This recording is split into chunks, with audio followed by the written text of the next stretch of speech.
మరి లోకల్లో ఎన్ని రంగులున్నాయి? అవి ఎలా ఉంటాయి?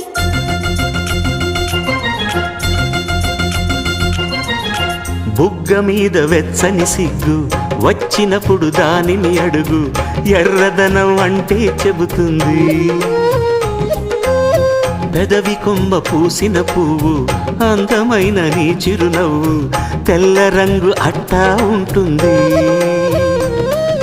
నీలో నిలువున పులకలు రేగిన వేళ నువ్వే పచ్చని పైరువు అవుతావమ్మా.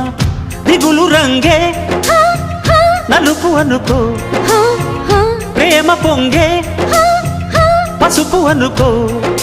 భావాలను గమనిస్తుంటే ప్రతి రంగును చూస్తున్నట్టే, చూపులు ఎవరివైనా చూపించే లోకం ఒకటి.